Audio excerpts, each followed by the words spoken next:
All right, let's decode the world of 8-year-olds. We're diving into unlocking the wonder years. It's all about this super interesting stage, when imaginations explode and friendships are everything, and you can actually start giving them some real responsibilities. Yeah, it's a big year for them. They're getting more independent, but still need a lot of guidance. For sure. So let's get into some of the insights from this book, like this huge cognitive leap that happens around 8. I was reading about how their brains are basically on fire at this age, Yeah, and they're asking why about absolutely everything. yeah. That constant questioning, it's a sign that their critical thinking skills are developing. It's not just them being difficult.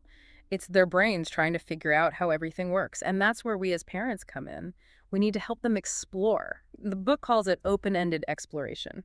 I like that. So Hmm. not just giving them structured activities, but really letting them explore and learn on their own. Exactly. Like give them some building materials, let them invent their own games or put on plays and make up stories. So it's more about the process of creating than the final product. Yeah, we're not trying to raise the next Picasso. We're trying to raise creative thinkers. Right. Makes sense. Mhm. And don't forget about modeling that creativity yourself. If you want a creative kid, let them see you being creative too. Oh, that's so important. Kids really do watch everything we do. All right, let's move on to something I know a lot of parents can relate to. The emotional roller coaster of having an 8-year-old. Oh, yeah, that's a big one. Their emotions are all over the place at this age. They're starting to feel so many new things, but they don't always know what to do with them. So one minute they're super happy and the next they're in tears because they lost a game. Exactly. And this is where emotional intelligence becomes super important. The book talks about active listening empathy and teaching them how to resolve conflicts peacefully. These are skills that'll help them forever. And this is also when friendships become super important, Right. right? The book says that good friendships can actually help them with all those emotional ups and downs. Absolutely. Friendships give them a sense of belonging, which is huge at this age. So it's not just about letting them hang out with their friends. It's about actively teaching them how to be a good friend and navigate those tricky social situations. Exactly. The book has some great tips on how to do that, like teaching them about communication cooperation and how to resolve conflicts. Okay, we'll have to dive more into that in the next part. Yeah. But before we wrap up this section, let's talk about the physical changes that happen at this age. 8-year-olds are growing like crazy. Right. Yeah. It's important to remember that their brains and bodies are working over time. So it's not just about growth spurts, but also making sure they're getting enough sleep, eating healthy foods, and getting exercise. You got it. Good nutrition and sleep are so important at this stage. They're doing so much more now academically, socially, physically. They need that energy. It's like their bodies are running a marathon every day. Exactly. And we also need to encourage a positive body image. We want them to appreciate what their bodies can do, not just how they look. So focus on their strength and abilities, not just their appearance. Exactly. We want them to have a healthy relationship with their bodies from a young age. Welcome back. So we've talked about those cognitive leaps and emotional roller coasters, and of course how important it is to take care of their physical well-being. But now let's get into learning and academic readiness. This is where it gets really interesting for me. Absolutely. Their thirst for knowledge at this age is incredible. They're like little sponges soaking up everything. Yeah, I remember reading that they start to think more logically and abstractly. Like their brains are getting ready for more complex stuff. Exactly. And the book makes a big point about recognizing their learning styles. Not every kid learns the same way. Some are visual learners, some are auditory learners, and some learn best by doing, you know, kinesthetic learners. Right. So there's no one-size-fits-all approach to education. Nope. You can't assume that what worked for one kid will work for another, even if they're the same age. So how can parents figure out their kids' learning style? Just pay attention to how they learn naturally. Do they love looking at pictures and reading? Or do they prefer to listen? Or are they always moving around wanting to touch and build things? So it's all about observation. Pretty much. And once you know their learning style, you can tailor their education.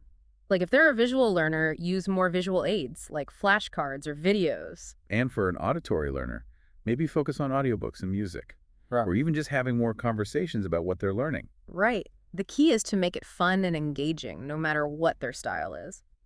The book also talks about making learning relevant to their lives. So instead of just memorizing facts and figures, help them see how it connects to the real world. Exactly. Like if they're learning about plants in school, why not start a little garden together? Or if they're into history, take them to a museum. Those hands-on experiences really bring it to life. For sure. And speaking of hands-on, the book has a whole section on nurturing their passions and talents. Yeah, that's when those unique interests really start to blossom. It is. And the book suggests trying out all sorts of enrichment activities: sports, music, art, coding, whatever they're into. Give them a bunch of options and see what sticks. Exactly. Remember, it's their journey, not yours. Don't pressure them. Let them explore what they love. I love that. It's about fostering a love of learning, not just pushing them to achieve. Exactly. And as they find their passions, their confidence and self-esteem will grow too. That makes sense. Speaking of confidence, let's talk about homework. That can be a real struggle for some families. Yeah. Does the book have any advice on creating a good homework routine? It does. Start with a dedicated study space, somewhere quiet and well lit with all their supplies. A place where they can really focus. So no homework in front of the TV or with their phone right next to them. Right. And try to have a consistent schedule. A set time for homework every day helps create a routine and avoids procrastination. That makes sense. What about when they get stuck on something? What if I don't know how to help them? Don't be afraid to reach out to their teacher. They're there to help. They can give you insights into your child's learning style and offer strategies. It's a team effort. Exactly. And sometimes you just need to change things up a bit. The book suggests getting creative with homework help. If they're struggling with the subject, try making it fun. Turn it into a game or use real-life examples. Find that spark that makes it enjoyable again. Exactly. And remember, celebrate their successes no matter how small. It goes a long way in boosting their confidence. Right. Acknowledge their effort, not just the grade. Exactly. It's about loving to learn, not just about getting good grades. Well said. I feel like we've covered so much already, but we've only scratched the surface of what this age is all about. Welcome back to our deep dive into unlocking the wonder years. We've explored their cognitive development, how they learn, and now it's time to tackle the social and emotional world of 8-year-olds. Oh, yeah. This is where things can get really interesting and maybe a little tricky for parents, too. Totally. I mean, think about it. They're figuring out friendships, testing boundaries, dealing with all these new emotions. It's a lot. It really is. And the best thing we can do as parents is give them the tools and support they need to handle it all. Okay, so let's start with friendships.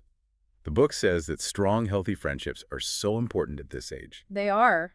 Friendships give them a sense of belonging, validation support. It's all crucial for their self-esteem and confidence. But friendships can also be complicated at this age. There's drama, conflict, sometimes even exclusion. Definitely. And that's why we need to teach them how to handle it. Teach them to communicate, cooperate, and resolve conflicts peacefully. So instead of jumping in and solving every problem for them, we should empower them to figure it out themselves. Exactly. We can guide them and support them, but the goal is to help them develop those problem-solving skills. They'll need them for the rest of their lives. And what about bullying? It's something a lot of kids face, especially at this age. It's a tough reality. We need to talk to our kids about bullying. Create a safe space for them to come to us if they're experiencing it or seeing it happen. Let them know that we believe them, we support them, and we're there to help. Exactly, and teach them how to recognize bullying too, whether it's physical, verbal, or social. So they can stand up for themselves and for others. Exactly. Empower them to be part of the solution. So we've got friendships and social dynamics, and then there's this whole wave of new emotions they're dealing with. Oh yeah, I know all about that.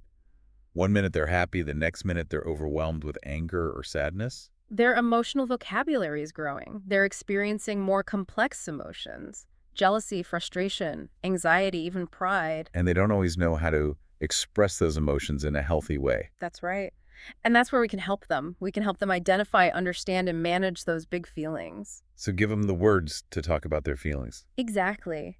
The book suggests using feeling charts, journaling, or even just talking about their day. And teach them coping strategies for when those feelings get overwhelming. Things like taking deep breaths, going for a walk, talking to a trusted adult. Right. It's okay for them to feel those big emotions. It's part of growing up. Exactly. The important thing is teaching them how to regulate those emotions so they don't control them. And as they become more aware of their emotions, they also become more self-aware. They start to understand who they are as individuals. They're figuring out their likes and dislikes, their strengths and weaknesses, what they're good at, and what they enjoy doing. It's a key time to nurture their self-esteem. We talked earlier about focusing on effort and progress, not just the end result. Right, and celebrating their unique qualities and talents, helping them see their strengths and embrace what makes them special. Exactly, because when they feel good about themselves, they're more likely to take risks, try new things, and keep going even when things get tough. It's about building their resilience and setting them up for success in all areas of their lives. We've covered so much today. Yeah. This is such a fascinating stage of development. Any final thoughts for our listeners? I think the biggest takeaway is to approach this stage with patience and enthusiasm. There will be challenges, but it's also so rewarding to see our kids grow into these amazing individuals. I couldn't agree more. And remember, we've only scratched the surface. Unlocking the Wonder Years has so much more to offer. If you want to learn more about raising an 8-year-old, check out the book. You can find links to purchase it on Amazon in the description of this deep dive. It's a great resource packed with practical tips and guidance. Thanks for joining us on this deep dive. We'll see you next time.